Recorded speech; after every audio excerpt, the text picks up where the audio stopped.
អូខេសួស្តីបងប្អូនទាំងអស់គ្នាអញ្ចឹងថ្ងៃនេះដែរខ្ញុំនឹងបង្ហាញបងប្អូនទាំងអស់គ្នាពីរបៀបអាប់ឡូតចម្រៀងទៅកាន់ DistroKid បាទអញ្ចឹងដើម្បីធ្វើការអាប់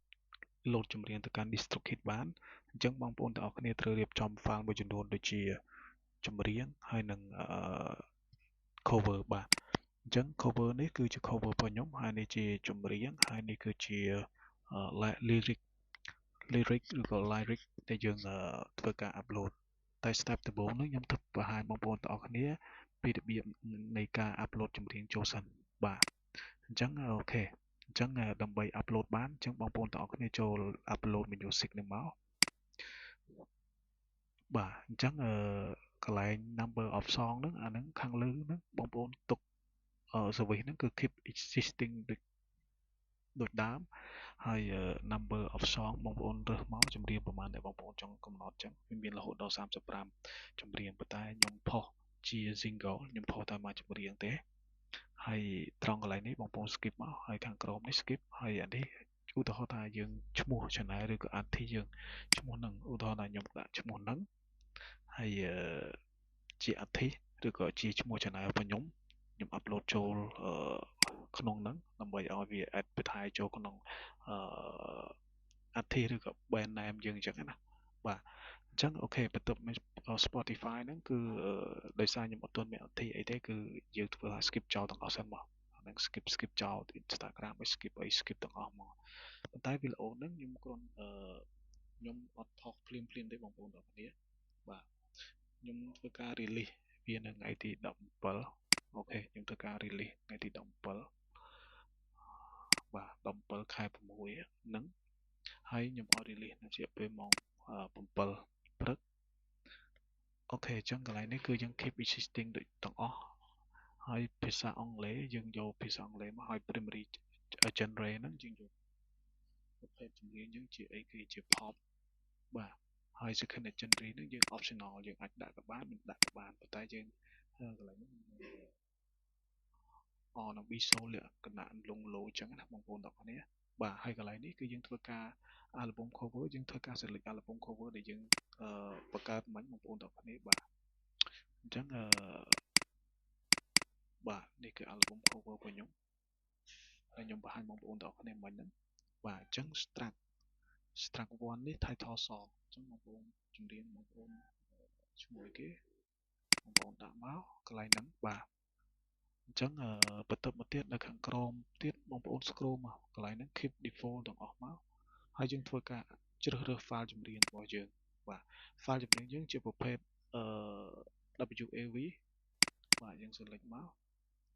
ហើយខាងក្រោមនេះយើងធ្វើការ keep existing បាទកន្លែង single writer នេះយើងដាក់ឈ្មោះchannel ឬក៏ band name យើងក៏បានឬក៏ដាក់ឈ្មោះយើងផ្ទាល់ក៏បានដែរកន្លែងនេះអត់ជាបញ្ហាទេតែយល់ល្អខ្ញុំដាក់ recommend បងប្អូនទាំងអស់គ្នាដាក់ដូចខាងលើតែម្ដងទៅអញ្ចឹងណា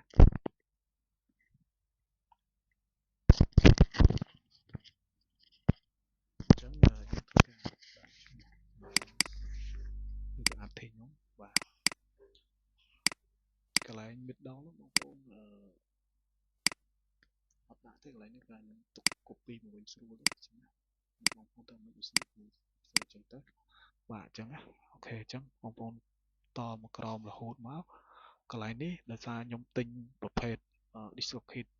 លក្ខណៈថាអឺវាមាន3 option ណាខ្ញុំយក option ទី3បាទអញ្ចឹងខ្ញុំធ្វើការរើសគិតតម្លៃលក់នៅលើiTunes បានបងប្អូនទាំងគ្នាអញ្ចឹងតកតងជាមួយនឹងរបៀប add credit សម្រាប់ H song release ហ្នឹងយើងចុច add មកបាទអញ្ចឹងកន្លែង performer យើងដាក់យកជា singing ហើយនិង vocal អ្នកច្រៀងហើយអ្នកទៅសេគឺឲ្យឈ្មោះ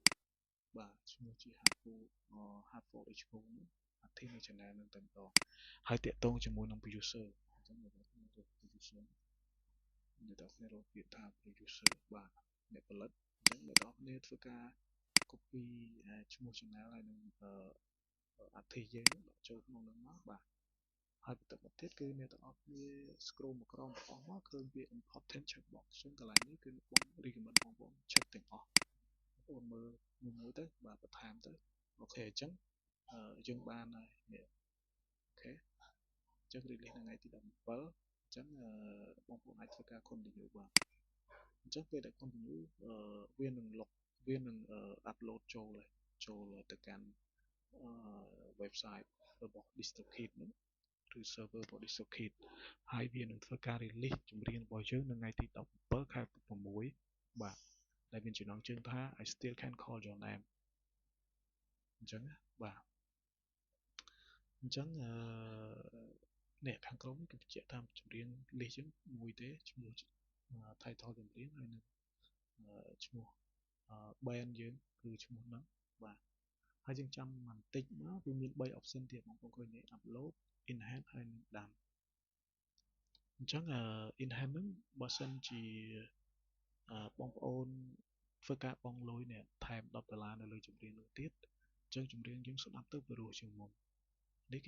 គេ example ឲ្យយើងស្ដាប់ណា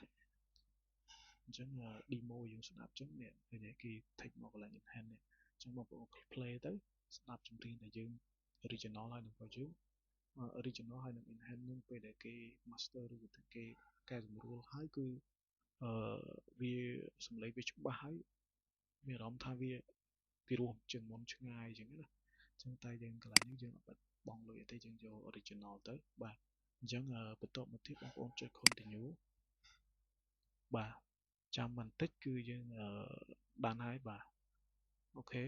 គឺតាក់ទងជាមួយនឹងការupload ចម្រៀងទៅកាន់ DistroKid គឺមានតែប៉ុណ្្នឹងទេហើយវាបន្ទាប់មកទៀតវីដេអូបន្ទាប់ខ្ញុំនឹងធ្វើការបង្ហាញបងប្អូនទាំងគ្នាតាក់ទងជាមួយនឹងការadd lyric ទៅកាន់ចម្រៀងរបស់យើងដែលយើងបាន upload ហើយបាទវីដេអូនោះមានតែប៉ុណ្្នឹងទេបងប្អូនអរគុណជម្រាបលា